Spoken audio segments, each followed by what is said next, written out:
শ্রাবণের নামে মিথ্যে বলায় টিকলিকে চড় মারল রোহিণী। সম্পূর্ণ জানতে ভিডিওটিতে একটি লাইক করে প্রথম থেকেই দেখতে থাকো। গল্পের শুরুতেই দেখা যায় যে টিকলি ওমকে বলতে থাকে, ওম তুমি চলে এসেছো। এরপর ওম ফোনে কথা বলতে ব্যস্ত, আর অন্যদিকে টিভি তো চলছে, টিভিতে সবটা দেখা যাচ্ছে। অভি যে শ্রাবণের মেন্টার সেটাও সবাই জেনে গেছে। এর মধ্যেই যারা যারা গ্র্যান্ড ফিনালেতে যাবে তাদের নামটা ঘোষণা করা হচ্ছে। তার মধ্যে দুজন তো চান্স পেয়েই গেছে, আর একজন বাকি আছে। কে সেই একজন, সেই নামটা এখনও ঘোষণা করা হয়নি। আর বাকিরা সবাই খুব চিন্তায় পড়ে গেছে, কার নামটা যাবে ফাইনালে, কে যাবে ফাইনালে, এটাই যেন একটা বড় প্রশ্ন হয়ে দাঁড়িয়েছে। এর মধ্যেই তখনই দেখা যায় যে ওম ফোনে তো কথা বলছে, আর ঠিক তখন রোহিণী এসে ফোনটা কেড়ে নেয়। আর টিভিটা দেখার পরে চমকে গেছে ওম, কারণ শ্রাবণকে দেখা যাচ্ছে। এর মধ্যেই নাম ঘোষণা করে দিয়েছে শ্রাবণের, কারণ শ্রাবণ ফাইনালে যাচ্ছে। 3 জন যাচ্ছে ফাইনালে, তার মধ্যে একজন রয়েছে শ্রাবণ।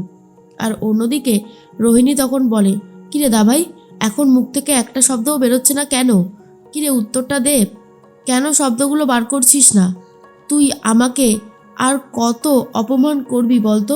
ওম তখন বলে, রোহিণী তুই এসব কি বলছিস? আমি কেন তোকে অপমান করব? তোর কি পুরোপুরি মাথাটা খারাপ হয়ে গেল নাকি?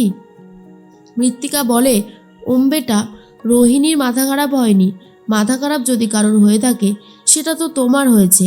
তুমি ইচ্ছে করে টিভির তারটা কেটে দিয়েছিলে যাতে আমরা কেউ টিভিটা দেখতে না পারি, কারণ সেখানেই তো রয়েছে অভি আর শ্রাবণ। এরপর শোতেও খুব ঝামেলা হতে শুরু করে দেয়। তখনই শুভস্মিতা সেই ভিডিওটা চালিয়ে দেয় বড় স্ক্রিনে, যেখানে দেখা যায় যে শ্রাবণ অভি দুজন মিলে কথা বলছিল। সুকন্যা যে ভিডিওটা তুলেছে, এর মধ্যেই সবাই হা করে সেই কথাগুলো শুনতে থাকে আর ভিডিওটা দেখতে থাকে। অন্যদিকে বাড়িতেও সবাই সেটাই দেখছে, যেখানে অভি শ্রাবণকে বলেছিল, আমি তোমাকে শোয়ের চ্যাম্পিয়ন করে দেব, প্লিজ শ্রাবণ তুমি আমার কাছে ফিরে এসো। আর এই সমস্ত কথা শোনার পরেই জাজেসরা বলে, এইসব আমরা কি শুনতে পাচ্ছি শ্রাবণ? শেষ পর্যন্ত তুমি এই রকম একটা অন্যায় করেছো? ছি ছি ছি ছি, ভাবতেই পারছি না তোমরা এরকম করো কি করে। একটা শোতে শুধুমাত্র গান গাইলেই, প্রতিযোগিতায় আসলে মানুষ হওয়া যায় না ভালো রকমের, তার জন্য কিছু শিক্ষাটা রাখাটা দরকার। এর মধ্যেই টিকলি বলে, আচ্ছা এই জন্যই মানি এত লাফালাফি করছিল শোটা নিয়ে, পুরনো এক্স বয়ফ্রেন্ডের মারফতে জিততে এসেছে, ভাবা যায়। বুঝলাম, তা বেশ করেছে, একটু ঢলাঢলি করেছে, যদি জিততে পারে এর থেকে ভালো কিছু তো আর বোধহয় হতেই পারে না। শোনার পর তো রোহিণী প্রচণ্ড রেগে যায়। রোহিণী এসে ঠাস করে একটা চড় মেরে দিয়েছে টিকলিকে, আর বলে, অনেক হয়েছে, অনেকক্ষণ ধরে তুমি অনেক আউফাউ কথা বলে যাচ্ছ, দয়া করে মুখটাকে বন্ধ রাখো। টিকলি বলে, হ্যাঁ আমি তো মন্দিরের ঘণ্টা, যে যখন পারছে বাজিয়ে দিয়ে চলে যাচ্ছে। আমি না আর এসব সহ্য করতে পারছি না, আমি ছাড়বো না, কাউকে ছাড়বো না, আমাকে এইরকমভাবে ফাঁসানো তো। আর অন্যদিকে দেখা যায় শ্রাবণ বলতে থাকে, মিথ্যে, এই সব কিছুই মিথ্যে, আমাকে ফাঁসানোর জন্য এই সমস্ত কিছু করা হয়েছে। বিশ্বাস করুন, আমি আপনাদেরকে বলছি এটা ভুল একটা ভিডিও, যেটা দেখিয়ে আপনাদেরকে ব্রেন ওয়াশ করতে চাচ্ছে। কে করেছে এটা? তখনই শুভস্মিতা বলে, কে করেছে সেটা তো ইম্পর্টেন্ট না, যেভাবেই হোক আমাদের হাতে এসেছে ব্যাপারটা, তাই আমরা সবাইকে দেখার সুযোগ করে দিলাম। এর মধ্যেই অভি বলে, প্লিজ আপনারা এটা বন্ধ করুন, আমি সবটা খুলে বলছি, দয়া করে এই ভিডিওটা বন্ধ করুন। শ্রাবণকে আমি এখানে চান্স পাইয়ে দিয়েছিলাম, মেন্টর হিসেবে আমি কর্তৃপক্ষের কাছে রিকোয়েস্ট করেছিলাম শ্রাবণকে নেওয়ার জন্য। আসলে ঘটনাচক্রে শ্রাবণ আমার প্রেমিকা, প্রাক্তন প্রেমিকা, সেই আন্দাজে ওর প্রতি একটা দুর্বলতা আমার ছিল। ও আমাকে এসে বলেছিল ও এই শোতে জিততে চায়, ও এই শোতে 1 নম্বর হতে চায়। আমি ওকে বলেছিলাম ঠিক আছে আমি ওকে জিতিয়ে দেব, আর ও বলেছিল ও যদি জিতে যায় তাহলে আমি যা চাইবো তাই দেবে। আর তখনই শ্রাবণ বলে, চুপ করো অভি, চুপ করো, এখানে দাঁড়িয়ে দাঁড়িয়ে এত খারাপ খারাপ মিথ্যে কথা বলতে তুমি পারছো কি করে? তুমি কিন্তু একদমই ঠিক করছো না, এই অন্যায়গুলো তুমি করতে পারো না। শুভস্মিতা বলে, আচ্ছা সবাই অন্যায় করছে, তুমি একা ঠিক তাই তো? কি বলতে চাইছো শ্রাবণ? তোমার কথা তো আমরা কিছুই বুঝতে পারছি না। শ্রাবণ তখন বলে, ম্যাডাম বিশ্বাস করুন কোথাও একটা ভুল হচ্ছে।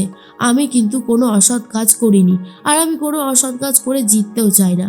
আমি নিজের যোগ্যতা দিয়ে এখানে জিততে এসেছিলাম। কিন্তু বাকি জাজেসরাও বলে সেটা তো তার নমুনা দেখতেই পাচ্ছি। তুমি একটা ফালতু মেয়ে, তোমার সাথে আর এই শোয়ের কোনো রকমের কোনো কানেকশন থাকবে না। তোমাকে এখান থেকে বার করে দেওয়া হলো। আমরা তোমাকে এখান থেকে বার করে দিচ্ছি, আর তোমার পরে যে ছিল 0.5-এর জন্য বাদ হয়ে যাচ্ছিল, সেই সুকন্যাকে আমরা সুযোগ করে দিলাম ফাইনালে যাওয়ার জন্য। এবারে গেট আউট। শোনার পরই শ্রাবণের খুব খারাপ লাগে। এমনিতেই চলে যেতে চেয়েছিল, আবার ফিরে এসে এত বড় একটা কেলেঙ্কারিতে নাম জড়িয়ে গেল, এটা শ্রাবণ আর ভাবতেই পারছে না। অন্যদিকে ওম মনে মনে বলে, সত্যি শ্রাবণ যেই ভয়টা পেয়েছিল সেটাই হলো। এটা মোটেও ঠিক হলো না। অন্যদিকে মৃত্তিকা বলে, টিকলি, আমার না একটা জায়গায় যাওয়ার আছে। আসলে আমার বান্ধবীরা ঘুরতে যাচ্ছে। অনেক দিন ধরেই আমাকে বলছে, আমারও আর বাড়িতে থাকতে ভালো লাগছে না, একটু ঘুরে আসি, বুঝলে? তুমি না হয় এই দিকটা একটু সামনে নিও। কি, পারবে তো? অবশ্য তোমার মাথায় যা শয়তানি বুদ্ধি আছে, তোমার তো পারাই উচিত। যাই হোক, আমি বরং এখন আসি, বুঝলে? তুমি বাকিটা সামলে নিও। টিকলি তখন বলে, আরে হ্যাঁ হ্যাঁ, এইটুকু যদি সামলাতে না পারি তাহলে আর কি বা সামলালাম। অন্যদিকে সুকন্যা তো খুব খুশি হয়ে যায় চান্স পেয়েছে বলে। অভি মনে মনে বলে, শ্রাবণ, বিশ্বাস করো তোমার সাথে এমনটা হোক আমি চাইনি। এর মধ্যেই শ্রাবণ বাড়ির দিকে রওনা দেয়। শ্রাবণের অবস্থা ভীষণ খারাপ। অনুষ্কা মনে মনে বলে, সেদিন তুমি আমাকে এই রকমভাবেই কষ্ট দিয়েছিলে। এখন দেখো শ্রাবণ, নিজেকে কষ্ট পেতে হলে কতটা কষ্ট লাগে। এর মধ্যেই ওম তখন বলে, শ্রাবণ তুমি এসেছো? শ্রাবণ তখন বলে, হ্যাঁ মিস্টার ঘোষ, আসতে তো আমাকে হতোই। এর মধ্যেই দাদু বলে, এসব আমরা কি দেখলাম নাথবউ? এগুলো তো দেখার জন্য একদমই রেডি ছিলাম না। শেষ পর্যন্ত তুমি অভির সাথে হাত মিলিয়েছিলে, যেই লোকটাকে তুমি এই বাড়ি থেকে ঘাড় ধাক্কা দিয়ে চাবুক মারতে মারতে বাড়ি থেকে বার করেছিলে, সেই লোকটাকেই আজকে তুমি সাপোর্ট করেছো। এরপর শ্রাবণ বলে, বিশ্বাস করো দাদু, এই সমস্ত কিছু ভুল কথা। এগুলো সম্পূর্ণ ভুল। এগুলো আমি জানতাম না। আর সব থেকে বড় কথা, এই ভিডিওটাও সম্পূর্ণ ছিল না এতে। এখানে আরও অনেক কিছু রয়েছে যেটা ক্যামেরাতে আসেইনি। আমি কেন আমার নিজের চরিত্রকে ছোট করতে চাইবো সবার সামনে? বিশ্বাস করো, আমি এরকম কিছু করিনি। তোমরা জানি এখন বিশ্বাস করতে পারছো না, কিন্তু এটাই ঠিক। আর এর মধ্যেই তখনই বারবার করে রোহিণী বলে, বৌদি ভাই, তুমি কি এটা আমাকে বলেছিলে যে অভি তোমার মেন্টার? এই সত্যি কথা, একটা সত্যি কথা তো তুমি আমাকে বলোইনি। কেন বলোনি বৌদি ভাই? তখনই শ্রাবণ বলে, বিশ্বাস করো রোহিণী, তুমি এই ধাক্কাটা সামলাতে পারবে না বলে তোমাকে বলিনি, এছাড়া আর কোনো কারণ নেই। আর কেনই বা থাকবে বলো? আমি তো তোমাকে ভালোবাসি নিজের বোনের মতোই। রোহিণী বলে, থাক বৌদি ভাই থাক, তুমি যে আমাকে কষ্টটা দিলে সেই কষ্টটা আমি কোনোদিন ভুলতে পারবো না। আমার কিন্তু সত্যি খুব কষ্ট হয়েছে এটা। আর তখনই শ্রাবণ বুঝতে পারে যে আবার একটা ভুল কাজে সে জড়িয়ে পড়েছে।